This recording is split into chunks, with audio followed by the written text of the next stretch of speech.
ছেলে ও শিক্ষার্থীদের টানে আন্দোলনে গিয়ে আনসারদের হামলায় আহত হয়ে প্রাণ গেল বাবার। ছেলে আন্দোলনে, তাই বসে থাকতে পারেননি বাবা। ছেলে ও শিক্ষার্থীদের টানে আন্দোলনে গিয়ে শেষমেশ প্রাণ গেল বাবার। নিহত শহীদ শাহিন হাওলাদারের লাশের জানাজা শেষে তার গ্রামের বাড়িতে দাফন করা হয়েছে। সরকারের কাছে পরিবারের দাবি অন্তত একটি চাকুরির ব্যবস্থা করে দেওয়ার। ছাত্ররাও আমাদের পাশে আসছে, এই যে লাশ আনছি আমাদের পাশে দাঁড়াইছে। আজকে 2 দিন আমার পাশে দাঁড়াইছে। কালকে আমি বাচ্চা কাচ্চা নিয়ে খাবো, তারা বলছে আমার ছেলেকে চাকরি দিবে। আমিও চাই আমার ছেলেটা উচ্চমানের বড় চাকরি দিক, যেন আমার পরিবারটা বড়। আমার 3টে বাচ্চা, শ্বশুর শাশুড়ি, আমি চাই আমি একটা বড় একটা পরিবার যেন আগলায় রাখতে পারি, এরকম একটা কর্ম যেন আমাকে দেয়। গত 25শে আগস্ট ঢাকায় সচিবালয় ঘেরাও করে আনসার সদস্যরা। সচিবালয়ে ও উপদেষ্টাদের রক্ষা করার জন্য সেখানে ছাত্র আন্দোলনে সমন্বয়ক সহ ছাত্ররা গেলে আনসার সদস্যরা হামলা চালায়।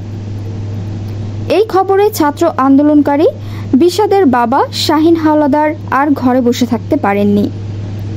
রাতে তিনিও ছুটে যান ওই আন্দোলনে। গিয়ে দেখেন বৈষম্য বিরোধী ছাত্র আন্দোলনের সমন্বয়ক হাসনাত আবদুল্লার উপর আনসার বাহিনীর হামলা চলছে। তখন তিনি তা ঠেকাতে গেলে তাকেও মারাত্মকভাবে আহত করা হয়। আহত হয়ে ঢাকা মেডিকেলে ভর্তি হওয়া শাহিন বুধবার 4 সেপ্টেম্বর সকালে চিকিৎসাধীন অবস্থায় মারা যান। পরে ওই দিনই তার লাশ নেওয়া হয় গ্রামের বাড়ি মোংলার সুন্দরবন ইউনিয়নের বাজিরকর খণ্ডে। সেখানে বৃহস্পতিবার সকালে জানাজা শেষে দাফন করা হয়। ছেলে হাসান আহমেদ বিশাল, স্ত্রী দীপ্তা বেগম, মা কুলসুম বেগম। বাড়িতে লাশ নেওয়ার পর কান্নায় ভারী হয়ে ওঠে এলাকা। ছুটে আসেন শত শত মানুষ। শাহিন ঢাকায় রেন্টে কার চালক ছিলেন, থাকতেন পরিবারসহ ঢাকাতেই। পরিবারের দাবি একটি চাকুরির। যদিও শহীদ শাহিনের পরিবারকে একটি চাকুরির ব্যবস্থা করে দেওয়ার আশ্বাস দিয়েছেন বৈষম্য বিরোধী ছাত্র আন্দোলনের সমন্বয়করা। যে আনসার সদস্যরা শাহিনকে হত্যা করেছেন তাদের বিচারের দাবি জানিয়েছেন পরিবারটি। তো টের পাইছে যে এই জায়গা ছাত্রদের উপরে হামলা চলতেছে, তো আব্বু আবার আইসে, কিন্তু আমরা তো ওই ফাঁক দিয়ে চলে গেছি। আব্বু আবার আইসে, আব্বু ভিডিও করতেছে। এই ভিডিওর ভিতর দেখে যে হাসনাত আবদুল্লাহ সমন্বয়ক এক বড় ভাই, উনি মাইর খাইতেছে। তো তারপর একবার আব্বুর কিছু ফ্রেন্ডরা মিলা ওনাকে প্রোটেক্ট করতে যায়। পরে আব্বুর একটা ফ্রেন্ডের মাথায় বাড়ি খায়, ওনার প্রায় 20-25টা সেলাই লাগে। আর আব্বুর হচ্ছে গিয়া মস্তিষ্কের ভিতরে রক্তক্ষরণ হয়। মাথা পয়সা কি দিয়ে বাড়ি দিয়েছে জানি না।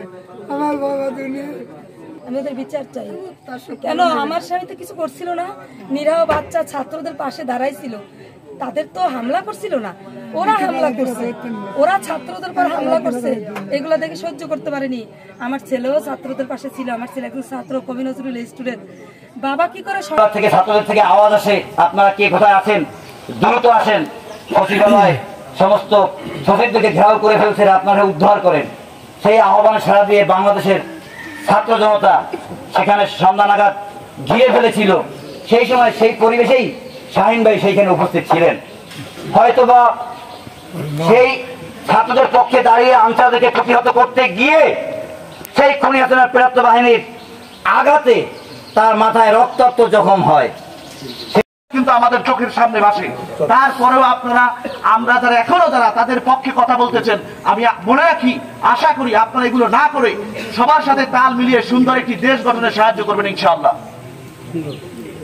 ব্যক্তিগত কাজে যেটা আমাদের শান্তির জন্য, আমাদের উপকারের জন্য, দেশ স্বাধীনের জন্য আর একটা দেশ স্বাধীন করে পরোক্ষভাবে জড়িত প্রত্যেককে আইনের আওতায় আনতে হবে।